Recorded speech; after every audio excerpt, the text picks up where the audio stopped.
So let's move on to age structure in the population composition. Next we will consider what is the age structure. These two things, when we are studying the population composition, we have discussed there are two things, and first is the sex composition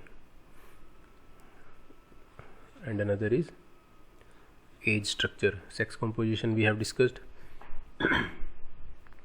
male and female ratio, उस population में कितना mail और female का ratio है वो क्या बताएगा, sex composition. Now we will discuss age structure. Age, you all know what is the age. So age and structure in the sense different ages को different groups में क्लासीफाई किया जाता है कि किस एज के लोग कितने हैं उस पॉपुलेशन में, वो हमें क्या बताएगा, पॉपुलेशन कंपोजिशन. और जब इन दोनों को कंबाइन कर दिया जाता है, इन दोनों में जो हमारे पास डेटा आता है, जो नंबर्स आते हैं, कंबाइन कर दिया जाता है, तो उससे क्या मिलता है, हमारे पास एक पिरामिड मिलता है जिसको पॉपुलेशन पिरामिड बोलते हैं. जो आपकी बुक में भी ड्रॉ किया हुआ है वो हमें पर्टिकुलर उस पॉपुलेशन की स्ट्रक्चर कंपोजिशन एक्सप्लेन करता है. तो इसको देखते हैं आगे. So the age structure represents the number of people, represent the number of people of different age groups. Different age groups मतलब जनरली क्या होगा, 0 से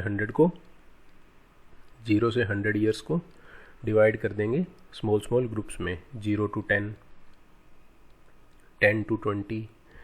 तो ये क्या हो जाएंगे, एज ग्रुप्स बन जाएंगे. तो इन एज ग्रुप्स को फिर हम देखेंगे कि हर एज ग्रुप में कितने लोग हैं उस पॉपुलेशन में. 0 से 10 ईयर के बच्चे हैं तो उनका नंबर कितना है, 10 to 20, ऐसे करते करते 90 to 100 तक चेक करेंगे. ठीक है, वो एक्सप्लेन क्या करेगा हमें, age structure. This is an important indicator of population composition. Why it is important, ये हमने 1-2 बार डिस्कस भी किया है कि अगर मान लो गवर्नमेंट को कोई पॉलिसी बनानी है तो उसको ये पता होना चाहिए कि मेरी कंट्री में किस एज ग्रुप के लोग ज़्यादा हैं. अगर बच्चे ज़्यादा हैं तो बच्चों के लिए वैसी पॉलिसी बनानी पड़ेगी. अगर एल्डर पीपल, बूढ़े लोग ज़्यादा हैं तो उनकी हेल्थ के रिगार्डिंग वैसी पॉलिसी बनानी पड़ेगी.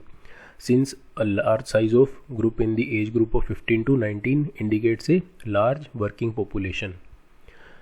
Working population कौन सी होती है, 15 to 59. जो लोग 15 to 59 ईयर्स के बीच में आते हैं उसको जनरली क्या कंसिडर किया जाता है, वर्किंग पॉपुलेशन, यानी जो इकोनॉमिक एक्टिविटी में पार्टिसिपेट करती है वो क्या होती है, वर्किंग पॉपुलेशन. 15 to 59 में ये जनरली क्यों है ये लोग इम्पोर्टेंट, बिकॉज ये कंट्री की इकोनॉमिक एक्टिविटी में पार्टिसिपेट करते हैं. तो इन लोगों के लिए, और ये क्यों इम्पोर्टेंट हैं ये लोग, अगर हेल्दी नहीं होंगे ये लोग, इनकी हेल्थ भी इम्पोर्टेंट है, इनका एजुकेशन भी इम्पोर्टेंट है. ये सब फैक्टर्स की वजह से क्या होगा, अगर ये लोग अच्छी हेल्थ होगी तभी इकोनॉमिक एक्टिविटी क्या होती है, जो हम लोग जॉब्स करते हैं या कोई सेल्फ एम्प्लॉयमेंट है, कोई शॉप चलाता है, कोई एग्रीकल्चर करता है, एक्टिविटी करता है, कोई किसी की कंपनी में जॉब करता है, कोई टीचिंग करता है. तो what are all these things, economic activities. इन इकोनॉमिक एक्टिविटीज़ से क्या होता है, कंट्री ग्रो करती है इकोनॉमिक पॉइंट ऑफ व्यू से, जिसको हम किस में देखते हैं, जीडीपी में. और ये गवर्नमेंट के लिए एक बहुत इंपॉर्टेंट फैक्टर होता है अपनी कंट्री को ग्रो करने के लिए. तो ये जो 15 से 59 जो पॉपुलेशन है वो बहुत इंपॉर्टेंट है, किस लिए, इकोनॉमिक एक्टिविटी के पॉइंट ऑफ व्यू से. तो उनकी हेल्थ और उनका एजुकेशन बहुत ज़्यादा इंपॉर्टेंट होता है, जो हम नेक्स्ट चैप्टर में पढ़ेंगे, ह्यूमन डेवलपमेंट वाले चैप्टर में. So a greater portion of population above 60 years represents an aging population which requires more expenditure on health care facilities. देखो 60 साल से जो ऊपर के लोग होंगे वो क्या आएंगे, एजेड पीपल होंगे. तो एजिंग पॉपुलेशन यानी कंट्री की पॉपुलेशन में अगर 60 साल से ज़्यादा ईयर के लोगों की अगर परसेंटेज ज़्यादा है तो क्या होगा, जो बूढ़े लोग होते हैं उनको क्या होती है, हेल्थ फैसिलिटीज़ की रिक्वायरमेंट होती है। तो हेल्थ फैसिलिटीज़ की रिक्वायरमेंट है तो वो एक बर्डन होता है एक तरीके से, जो हमें कंट्री को बियर करना पड़ता है उनकी हेल्थ को मेंटेन करने के लिए, जो इकोनॉमिक एक्टिविटी में पार्टिसिपेट नहीं कर पाते। तो ये सारे फैक्टर्स क्या डिसाइड करते हैं कैसे एक पर्टिकुलर इकोनॉमी आगे बढ़ेगी। Similarly, high proportion of young population would mean that the region has high birth rate and the population is youthful. So अगर यंग पॉपुलेशन ज़्यादा है तो क्या है, बर्थ रेट वहाँ वो इंडिकेट करेगा कि उस एरिया की बर्थ रेट हाई है एंड पॉपुलेशन इज़ यूथफुल, यानी यूथ उस कंट्री में ज़्यादा है। जैसे कि इंडिया का अभी एवरेज एज क्या है, मैंने एक वीडियो में डिस्कस किया था, इंडिया में एवरेज एज इज़ 29, और अगर आप जापान में एवरेज एज देखेंगे तो इट इज़ मोर देन 40। तो आप देख सकते हैं कितना 11 साल का डिफरेंस है जापान और इंडिया में। तो ये क्या डिफरेंस आ गया, किसकी वजह से डिफरेंस आया, ये उस पर्टिकुलर पॉपुलेशन स्ट्रक्चर की वजह से डिफरेंस आया। और जब इन एज एंड सेक्स कॉम्पोजिशन को जब हम कंबाइन कर देते हैं तो क्या मिल जाता है हमें, age sex pyramid.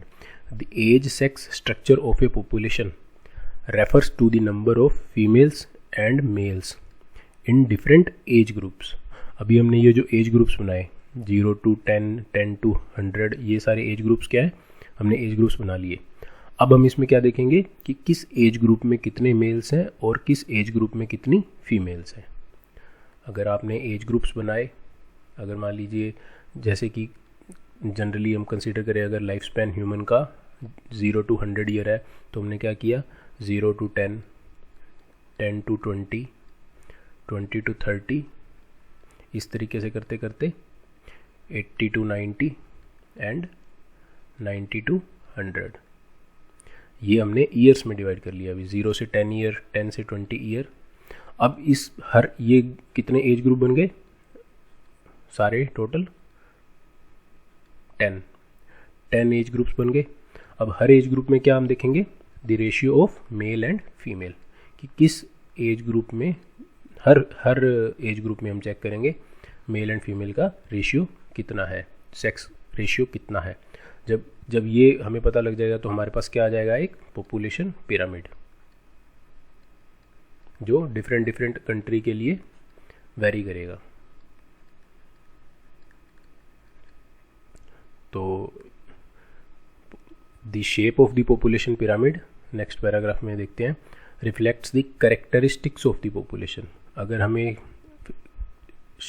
जो पिरामिड मिल गया तो हम क्या उसमें देख सकते हैं, हम सारी चीज़ें बता सकते हैं कि किस एज ग्रुप के लोग ज़्यादा हैं और हर एज ग्रुप में किस एज ग्रुप में मेल फीमेल रेशियो कितना है।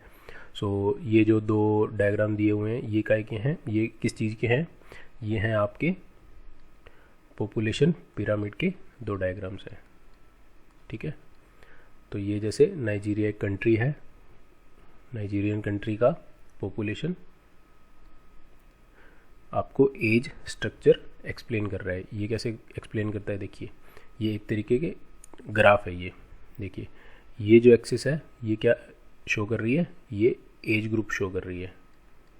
देखिए 0 to 4, 5 to 9, 10 to 14, ये ग्रुप्स वेरी कर सकते हैं, 5 ईयर के भी ले सकते हैं आप, 10 ईयर के भी ले सकते हैं। तो ऐसे करते करते 85 तक ये गया। और उसके बाद ये परसेंटेज किसकी है, ये रेशियो बता रहा है मेल और फीमेल का। देखिए left part is for male, right part is for female. तो इसको कैसे समझेंगे, इसको ऐसे समझेंगे कि जैसे 4 ईयर्स 0 to 4 हम देखेंगे कि जो ये नीचे वाला है एरिया ज़्यादा है, ये वाला एरिया एंड ये वाला एरिया, यानी बेस इसका बड़ा है, पिरामिड का बेस इसका बड़ा है, मतलब यंग पॉपुलेशन इस पर्टिकुलर कंट्री में ज़्यादा है।